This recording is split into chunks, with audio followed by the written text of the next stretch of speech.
ये आप लोग का सिंगल फेस ट्रांसफार्मर की वोल्टेज रेगुलेशन का प्रैक्टिकल है ना। वोल्टेज रेगुलेशन, OCAC टेस्ट और आपका एफिशिएंसी का टेस्ट है ना। तो इसमें आप लोग को ऑपरेटर्स क्या क्या चाहिए रहेगा। इसमें आपको एक सिंगल फेस ट्रांसफार्मर चाहिए जो 3 kVA का हम लोग ने नीचे लगा के रखा हुआ है ना। सिंगल फेस ट्रांसफार्मर 220/220 का हमने करके रखा है। इसको 220/220, 100/100 मतलब सेम टर्न रेशियो का हमने लगा के रखा है। ठीक। दूसरा हमको चाहिए अमीटर चाहिए। अमीटर कितना रेंज का चाहिए। अमीटर हमको जनरली 13 एम्पियर तक का चाहिए। तो हमने यहाँ पे 20 एम्पियर का एक अमीटर लगाया। ये जो है 20 एम्पियर तक का, इसमें 20 एम्पियर, ये हम लोग इसको 20 के नॉब में रखा हुआ है ना। उसके बाद हम लोग को क्या चाहिए, एक वोल्ट मीटर चाहिए। वोल्ट मीटर हमारा 220 तक के चाहिए क्योंकि हमारा जो इसको जो सप्लाई देगी वो 220 का सप्लाई है। ठीक है। तो ये जो वोल्ट मीटर है इसमें 300 लिखा है, मतलब 220 के लिए ये सफिशियंट है। ठीक है। उसके बाद वाट मीटर चाहिए। वाट मीटर क्या है, हमारा ये 3 kVA का ट्रांसफार्मर है ना। 3 kVA मतलब मैक्सिमम 3 किलोवाट लोड है ना। तो ये जो हमारा ट्रांसफार्मर है, वाट मीटर है, वो 600 वाट तक का पावर मेजर कर सकता है। मतलब हमारा 3 किलोवाट मैक्सिमम या 3 kVA मैक्सिमम हमको क्या है पावर आउटपुट दे सकते हैं। तो उसके लिए ये सफिशियंट है। तो इसमें हमको क्या, कितने वोल्ट मीटर में हमने इसको लगा के रखा है, इसमें हमें 250 और 125 में लगा के रखा है। तो इसका मल्टीप्लाइंग फैक्टर होता है 250 में 2 का मल्टीप्लाइंग फैक्टर है, वो आगे रीडिंग में देखेंगे कैसे करना है ना। अब हमारी इसकी जो थ्योरी है वो क्या है, पहले हम लोग जान लेते हैं कि रेगुलेशन क्या होता है। हमको रेगुलेशन ही करना है ना। तो रेगुलेशन क्या होता है, वोल्टेज रेगुलेशन। वोल्टेज रेगुलेशन मतलब जो हमारा आउटपुट का वोल्टेज है जब बिना लोड लगाए और जब लोड लगाने के बाद जो वोल्टेज आता है उनका डिफरेंस डिवाइडेड बाई जो हमारा बिना लोड लगाए वोल्टेज का रेशियो, इसको हम लोग बोलते हैं वोल्टेज रेगुलेशन। उसमें 100 के मल्टीप्लाई कर देंगे तो वो परसेंटेज वोल्टेज रेगुलेशन हो जाएगा। मतलब इसमें क्या है, E2 क्या है, आपका E2 है जब हम आउटपुट में वोल्टेज को मेजर करेंगे, यहाँ से मेजर करेंगे जब हमारा ये जो लोड लैंप है ना, ये लोड है, ये 3 किलोवाट 4 किलोवाट का लोड है ना। इस लोड को जब हम ऑन नहीं करेंगे और हमारा जो हमारा जो ट्रांसफार्मर का आउटपुट वोल्टेज है वो E2 नो लोड वोल्टेज होगा है ना। जो V2 कब होगा, जब हम इस लोड को ऑन करेंगे तो ये कुछ कम हो जाता है ना। ये कुछ कम हो जाता है तो उसी को हम लोग बोलते हैं V2 वोल्टेज है ना। यही वोल्टेज कम होता है। तो इसी वेरिएशन को हम जब रेशियो में निकालते हैं तो उसी को बोलते हैं वोल्टेज रेगुलेशन। ठीक।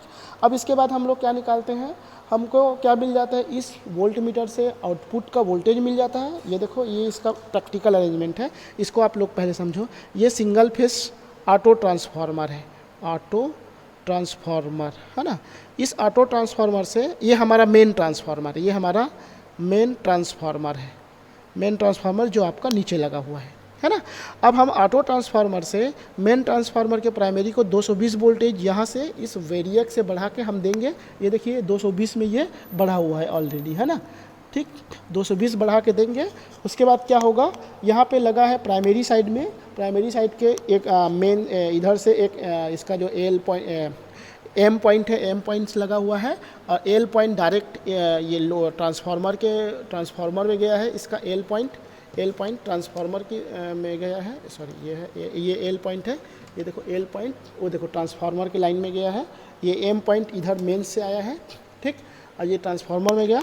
उसके बाद एक कॉमन पॉइंट है, कॉमन पॉइंट को एम से कनेक्ट करते हैं। तो ये हमारा सी पॉइंट है, कॉमन सी पॉइंट को हम लोग किससे, इसको एल से एम से कनेक्ट करते हैं। ये देखो एम से है ना, एम को सी से कनेक्ट करते हैं। तो ये एम और सी आपस में कनेक्टेड है। तो ये वाट मीटर की क्या बोलते हैं, प्रैक्टिकल अरेंजमेंट हो गया। ठीक।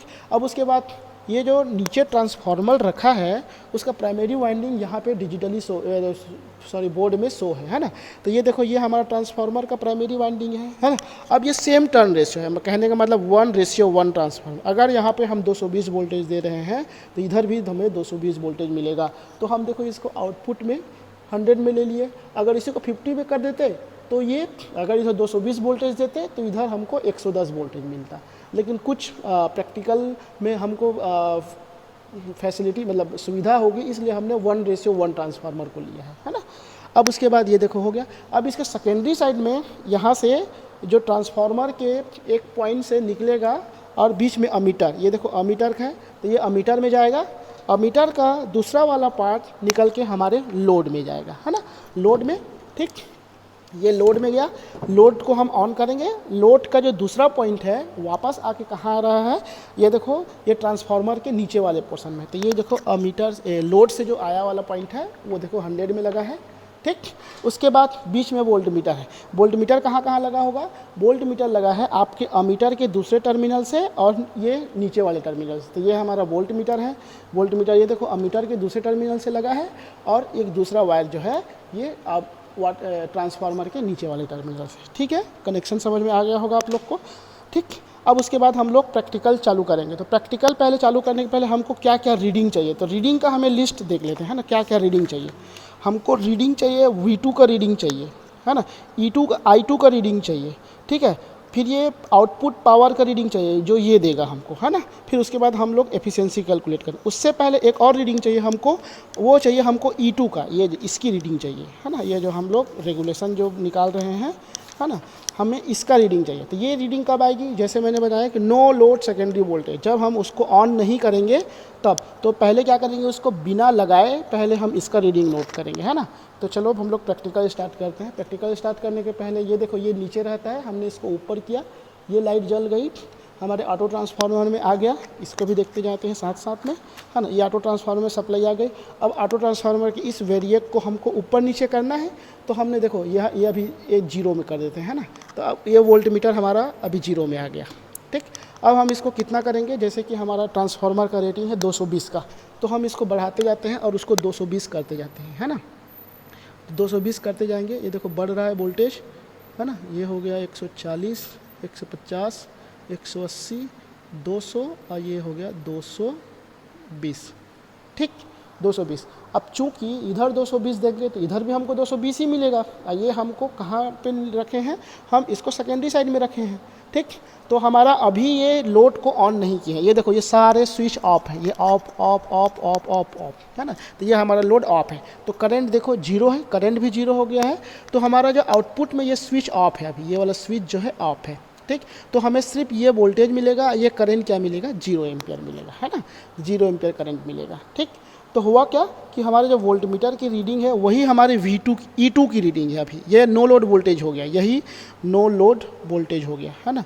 इसकी वैल्यू क्या है, इसकी वैल्यू है 220 वोल्टेज, है ना। अब हम लोग लोड को बढ़ाते हैं। अब लोड को कितना बढ़ा सकते हैं उसको जानने के लिए हमको ट्रांसफार्मर की रेटिंग देखनी पड़ेगी। हमारा ट्रांसफार्मर 3 kVA का ट्रांसफार्मर है, 3 kVA का ट्रांसफार्मर, है ना, इधर लिखते हैं, है ना। 3 kVA का ट्रांसफार्मर, इसका मतलब क्या है, V2 I2 is equal to 3 kVA। 3 kVA को हम 3000 VA लिख सकते हैं और हमारा V2 कितना है 220, तो I2 कितना होगा, I2 होगा हमारा, ये आता है 13.6 एम्पियर। तो हम इसको 13.6 एम्पियर तक लगभग बढ़ा सकते हैं, है ना। ये हमारे इसकी फुल लोड रेटिंग। अब हम इसको स्विच को ऑन करने जा रहे हैं, मतलब अब हम लोग E2 नहीं, अब V2 हमको मिलेगा जब हम इसको ऑन करेंगे। तो हम ये देखो इसमें 4 एम्पियर का ये है, ये 4 एम्पियर, ये 4 एम्पियर का है, ये 4 एम्पियर का है और एक 2 एम्पियर, 4 4 4 या 12, तो हमने लगभग 12 एम्पियर बढ़ा दिया। तो ये जो डबल इसको करेंगे तो ये 12 एम्पियर बढ़ गया लगभग। एक और करेंगे, एक और कर देता हूँ मैं, है ना। तो ये देखो ये 14 एम्पियर हो गया, तो ये लगभग 14 एम्पियर के आसपास है ना। ये क्या है, कांटा थोड़ा सा जाम है तो ये कंप्लीट जा नहीं पा रहा है। ये इसको डबल, क्योंकि हम लोग इसमें 20 में हम इसको करके रखे हैं, तो जो इसका रीडिंग है उसको ट्वाइस करेंगे, है ना। तो ये 11 में है लगभग, 11 2 जा 22, है ना। तो ये 22 का रीडिंग, सॉरी ये 5.1 में, है ना, मतलब 11-12 दे रहा है, मतलब ये लगभग 14 एम्पियर है कंप्लीट, है ना। तो ये 13.6 एम्पियर, है ना। लेकिन हमारा I2 हम 14 एम्पियर अभी ले रहे हैं, है ना। तो अब इस समय हम लोग देखेंगे, ये हमारा V2 हो गया। V2 अब देखते हैं V2 को। अब देखो जब हमने लोड लगाया तो पहले V2 220 में था, है ना। तो हमने लोड लगाया तो देखो V2 कहाँ पे आ गया, V2 लगभग 170 से 180 के बीच में, लगभग 175-76 में आ गया, है ना। तो हमारा जो V2 है ये है लोड, फुल लोड वोल्टेज, तो ये आ गया लगभग 178 वोल्टेज। यही है हमारा full load voltage, full load voltage, है ना। तो अब हम कैलकुलेट कर सकते हैं वोल्टेज रेगुलेशन को। इस फार्मूले में V2 आ गया, V2 आ गया, अपन E2 करेंगे। अब यहाँ से इन दोनों वैल्यू से, ये वैल्यू 1 और वैल्यू 2 से हम वोल्टेज रेगुलेशन को कैलकुलेट कर सकते हैं। और इसी प्रैक्टिकल को 2 से 3 बार हम अभी और कंटिन्यू करेंगे, है ना। अब हमको क्या करना है, एफिशिएंसी निकालना है। तो उससे पहले एफिशिएंसी आपको जानना होगा कि एफिशिएंसी होता क्या है। एफिशिएंसी होता है आउटपुट अपॉन इनपुट, है ना, आउटपुट अपॉन इनपुट। तो आउटपुट क्या है हमारा, आउटपुट है V2I2 cos phi 2, और हमारा इनपुट को हम क्या लिख सकते हैं, इनपुट को हम आउटपुट प्लस लॉसेस लिख सकते हैं, है ना। तो हम क्या कर देंगे, ऊपर को V2I2 cos phi 2, है ना, अपॉन नीचे में भी V2I2 cos phi 2 plus losses. Losses में होता है दो लॉस, एक आयरन लॉस होता है, एक कॉपर लॉस होता है ना। तो ये जो अभी दिख रहा है वाटमीटर की जो रीडिंग है वो हमारा कॉपर लॉस है ना। आयरन लॉस कब निकलता है, आयरन लॉस ओपन सर्किट के केस में निकलता है ना। तो हम इसको पहले PCU का रीडिंग को ले लेते हैं। PCU की रीडिंग क्या है यहाँ पे, यहाँ 500 में है, 501 में, है ना। तो ये 501 में है, तो इसका मल्टीप्लाइंग फैक्टर 2 है ना। ये मल्टीप्लाइंग फैक्टर होता है हर वाटमीटर का मल्टीप्लाइंग फैक्टर अकॉर्डिंग टू जब वो कंस्ट्रक्शन होता है तब उसके क्या बोलते हैं, उसके ढक्कन में लिखा रहता है ना। तो वो मतलब दिया रहता है, कंपनी उसको डिज़ाइन की रहती है ना। तो इसका मल्टीप्लाइंग फैक्टर हमको पता है ये 2 है। तो ये 501 इंटू 2 मतलब 1002 वाट है हमारा, क्या है हमारा PCU, है ना। मतलब ये कॉपर लॉस हो गया, है ना, कॉपर लॉस। अब आयरन लॉस के लिए हमको क्या करना पड़ेगा, इसको अगेन ओपन सर्किट में लाना पड़ेगा। तो सबको बंद कर देते हैं, है ना। तो इसको सबको बंद कर देंगे,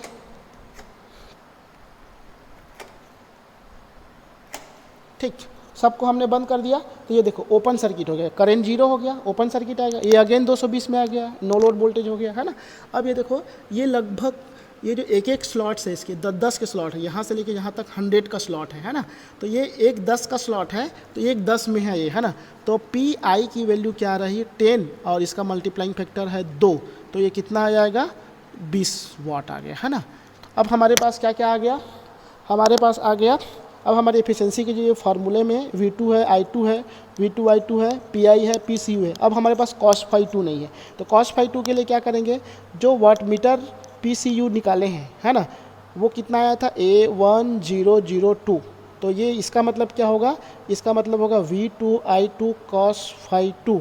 तो हमें क्या पता है, हमें V2 पता है, V2 कितना है 178 है, I2 कितना है, I2 14 एम्पियर है, वहाँ से हमने देखा, है ना। और अब ये cos phi 2 हमको यहाँ से निकालना है। तो ये आपका cos phi 2 लगभग आता है आपका 0.4 के आसपास, है ना। यही हमारा पावर फैक्टर है, ठीक। अब ये 0.4 के पावर आता है। अब हम एफिशिएंसी निकाल सकते हैं। एफिशिएंसी हमारा क्या है, V2I2 cos phi 2 upon V2I2 cos phi 2 plus PI मतलब 20, PCU मतलब 1002। तो इसकी वैल्यू जो है 1002 आती है, 1002 प्लस 20 प्लस 1002। तो इसको कैलकुलेट करने के बाद आता है हमारा लगभग 49% के आसपास, है ना। तो ये हमारी एफिशिएंसी हो गई ट्रांसफार्मर की, ठीक है। तो हमने यहाँ पे क्या क्या चीज़ देखा, अच्छा हम यहीं पे वोल्टेज रेगुलेशन को भी निकाल लेते हैं। वोल्टेज रेगुलेशन क्या था, E2 minus V2 upon E2 into 100। तो E2 हमारा क्या है, E2 हमारा है 220, नो लोड में 220 है, जब लोड लगा दिए तो 178 आ गया, ठीक। तो ये 220 अगेन फिर से इंटू 100 करेंगे, तो ये जो भी आएगा इसको कैलकुलेट करने से तो वो हमारा वोल्टेज रेगुलेशन हो जाएगा। और इसको 100 का मल्टीप्लाई करें तो परसेंटेज वोल्टेज। तो हमारा एम क्या था, हमारा एम यही था कि हम इस जो ट्रांसफार्मर दिया है उस ट्रांसफार्मर का वोल्टेज रेगुलेशन, उस ट्रांसफार्मर की efficiency through the open circuit and short load, through the no load and load test, short circuit test नहीं लोड टेस्ट, है ना। तो ये रहा हमारा प्रैक्टिकल नंबर 1, है ना। स्टॉप कर दीजिए।